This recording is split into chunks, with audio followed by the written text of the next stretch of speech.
കുറച്ച് നാളുകളായിട്ട് നോക്കിക്കഴിഞ്ഞാൽ ഇലക്ഷൻ കഴിഞ്ഞതിന് ശേഷം ഉണ്ടെങ്കിൽ പിണറായി വിജയൻ ഒന്നിനും ഉണ്ടെങ്കിൽ റെസ്പോണ്ടോ കാര്യങ്ങളോ ഒന്നും ചെയ്തിട്ടില്ലായിരുന്നു. അങ്ങനെ ഇരിക്കുമ്പോഴാണ് ലേറ്റസ്റ്റ് ആയിട്ടുണ്ടെങ്കിൽ ഒരു പോസ്റ്റ് ഇട്ടിട്ടുണ്ടായിരുന്നു. അതുണ്ടെങ്കിൽ പറഞ്ഞിട്ടുള്ള കാര്യം എന്ന് പറഞ്ഞപ്പോൾ നമ്മൾ ഇതേ കണക്ക് ഏറ്റവും കൂടുതൽ കണ്ടുകൊണ്ടിരുന്ന ഒരു കാര്യമാണ് ഇതേ കണക്ക് അധികാരത്തിൻ്റെ പ്രശ്നങ്ങളാണ്. ആരാണ് ഈ സീറ്റ് എടുക്കുക അല്ലെങ്കിൽ ആരാണ് ഈ മന്ത്രിയാവുക എന്നുള്ള രീതിയിലൊക്കെ കുറേ കാര്യങ്ങൾ നടക്കുന്നുണ്ടായിരുന്നു.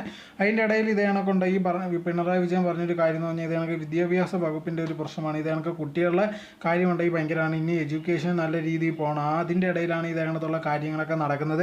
അങ്ങനെ ഇതേ കണക്കൊരു താമസം വന്നു കഴിയുമ്പോൾ തീർച്ചയായിട്ടും ആ അതോറിറ്റിയിലും ഭയങ്കരമായിട്ട് നീണ്ടു പോകാനുള്ള സാധ്യതയുണ്ട്. അത് കുട്ടികളുടെ പഠിത്തത്തിനുണ്ടെങ്കിൽ ഭയങ്കരമായിട്ട് ബാധിക്കാനുള്ള സാധ്യത വളരെയധികം കൂടുതലാണ്. അതുകൊണ്ട് തന്നെ ഇതേ കണക്കത്തുള്ള നേതാക്കളുണ്ടെങ്കിൽ അത് മനസ്സിലാക്കി എല്ലാ തീരുമാനങ്ങളും പെട്ടെന്ന് എടുത്തതിന് ശേഷം ഉണ്ടെങ്കിൽ കുട്ടികളുടെ വിദ്യാഭ്യാസത്തിന് അതിന് ഇനി വരാൻ നടക്കുന്ന എല്ലാ കാര്യങ്ങളും കറക്റ്റായിട്ട് മാനേജ് ചെയ്തിട്ട് നടക്കണമെന്നുള്ള രീതിയിലായിരുന്നു പിണറായി വിജയൻ ഇത് ഇട്ടിട്ടുണ്ടായിരുന്നത്, പോസ്റ്റ് ഇട്ടിട്ടുണ്ടായിരുന്നത്. അത് കഴിഞ്ഞതിന് ശേഷം ഉണ്ടെങ്കിൽ ഒരുപാട് പേര് വന്നിട്ട് ഇത് പറഞ്ഞത് കറക്റ്റാണ്, അങ്ങനെ തന്നെയാണ് വേണ്ടത്, അതല്ലാതെ ഇതേ കണക്ക് ഇത് നീട്ടിക്കൊണ്ടുപോയ ഓരോരോ വകുപ്പിന് ഓരോരോ പ്രശ്നങ്ങൾ വരുന്നു എന്നുള്ള രീതിയിൽ ഒരുപാട് പേരുണ്ടെങ്കിൽ സപ്പോർട്ട് ചെയ്ത് രംഗത്ത് വന്നിട്ടുണ്ടായിരുന്നു.